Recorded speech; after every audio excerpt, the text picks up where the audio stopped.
Sabado Santo ngayon, kailangan ng may sweet. Ayan. Kailangan ko magluto ng puto. Ito yung mga ingredients niya. Ito yung ingredients ng putong lulutuin ko. May rice flour ako dito. Tapos, 1 egg. 1 egg na lang talaga natitira. 2 tablespoons of oil. Tapos, 3/4 cups of sugar. 2 tablespoons baking powder. Half cup of milk. May 1.5 cup of water. Tapos ito yung molder ko. Ito yung steamer. Ayun, nakasalang na siya doon yung water habang magmimix tayo ng ingredients. Ayan guys, paghalo-haloin lang natin yung ingredients. Ilagay na natin yung sugar kasi nasa cup na siya. Kasi kailangan ko ng cups.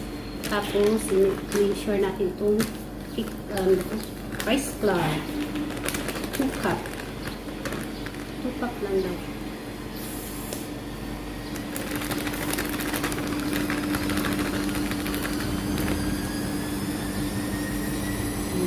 Rice flour siya.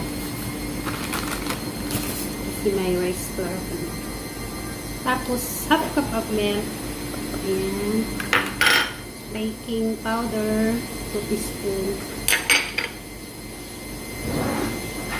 Ay. Tapos haluin natin. Ngayon ang washing machine ko. Ngayon natin itong 1 cup of water.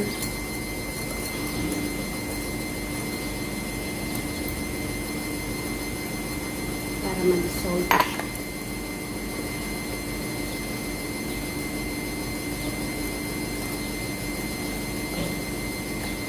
Bali 1.5 cup of water lahat.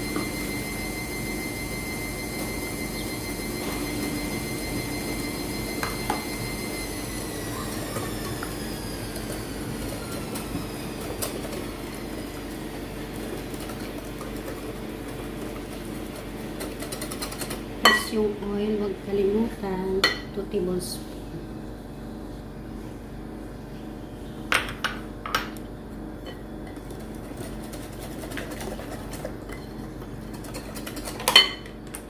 May 1 egg.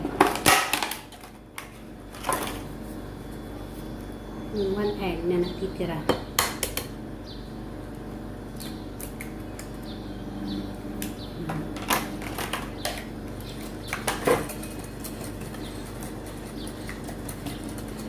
Halo-halo.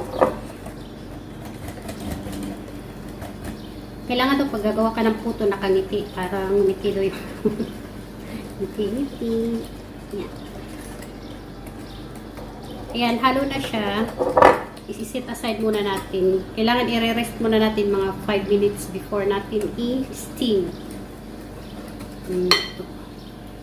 So, ano natin, lagyan natin ng brush natin ng oil. Oil pa ako dito natira. Para hindi dumikit.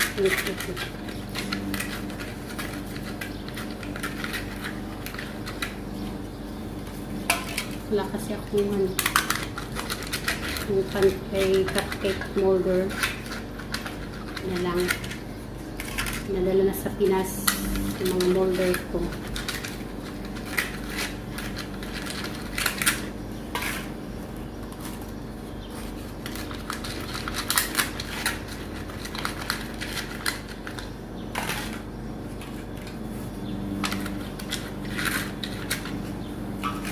Four, 6. Yan, 6 na siya.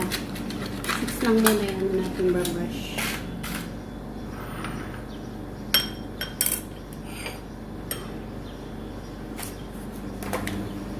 Yan guys. Naka-prepare na yung ano.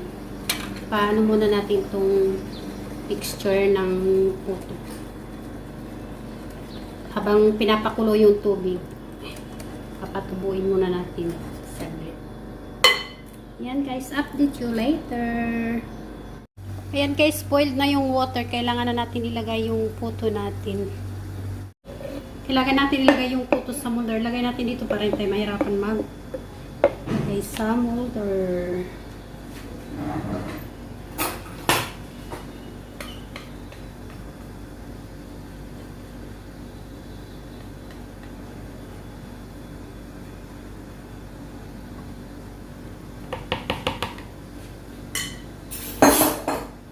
simutin.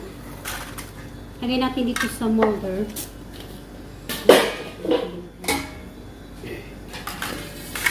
Lagay natin sa steamer. Kailangan half lang siya, hindi masyadong puno. Para hindi pag tumubo, hindi siya masyadong mapupuno. More than half. Yan. Sana umiti kayo. Umiti.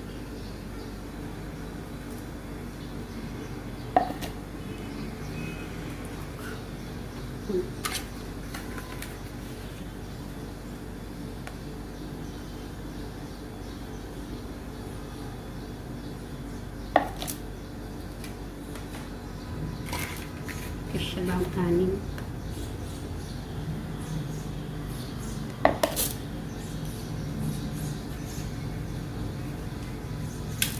Sapa.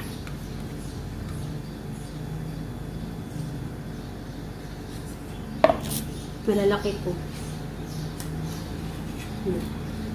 6 na piraso ka siya sa ano. Yung 6 na piraso. Sasalang natin siya, guys. Ayan, nakasalang na siya. Kailangan takipan natin.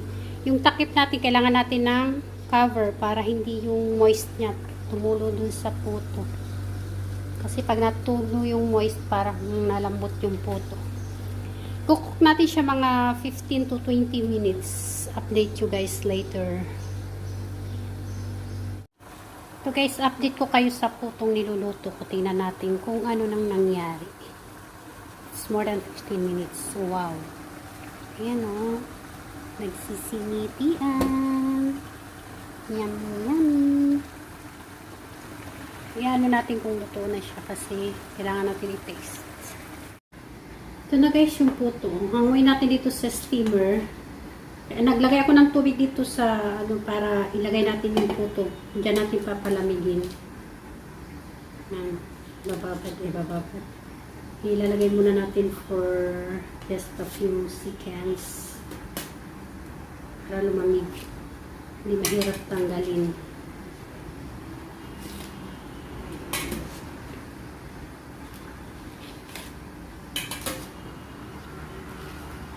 Yan. Kailangan paanoin muna natin dito bago natin tanggalin sa molder. Ayan, medyo lumamig na siya. Tanggalin natin dito sa molder. Kailangan lang yata ganito lang. Na-move naman siya sa gilid. Squeeze. Wow. Siksik siya. Siksik. Kasi rice to eh. Oh, yummy. At parang ano lang natin yung molder niya. Tadaan! Wow! Oh, say wow. You see, oh, small. Ganda yung pagkaluto niya. Na guys.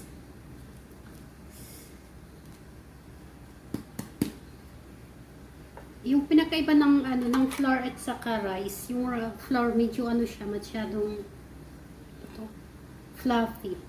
Itong rice parang siksik yung pagka ano niya.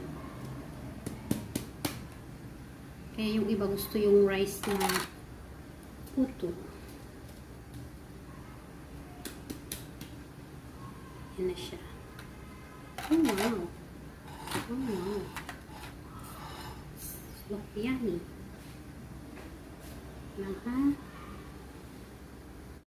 Ito na guys yung nagawa kong puto, yung 2 cups na rice flour. Pero in fairness, 2 na yung naubos ko dyan. Nauna nang tikim ka sa presentation. Ayan. Kasi yummy siya, hindi na makapag-antay. Yan guys. Oh, may white. Tapos itong green. Yan, medyo maliit yung ano nito. Tapos may purple ako dito. Yan. Yung purple ko, nagano siya sa taas. Kasi tumaas lang yung color niya. Iwan ko. Yan o. Yung baba, hindi siya nag-purple. Pero hinalo ko naman yun. Yan. More explanation. Ganun yan siya. Yan guys. Try nyo. Try this, try this. Thanks for watching, guys. See you in my next video. God bless us all. Ayan guys, titikman natin tong puto. Tingnan natin sa loob kung ano yung ano niya. Oh wow. Look. Luto na yung loob niya. Lutong luto. Yan o. Siksik talaga yan sa pag-rice. Hindi siya katulad ng puto na ano. Wow. Tikiman time! Tada! Tikman natin guys.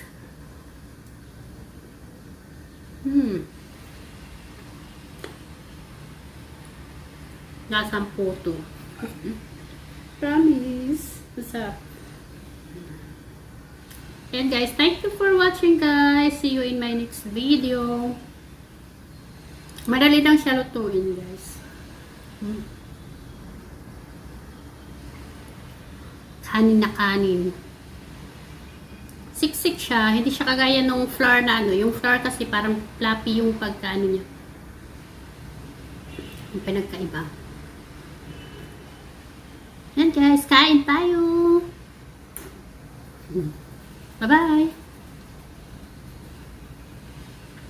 Bye-bye na tayo sabay subo. Subukan nyo guys. At madali na siyang gawin.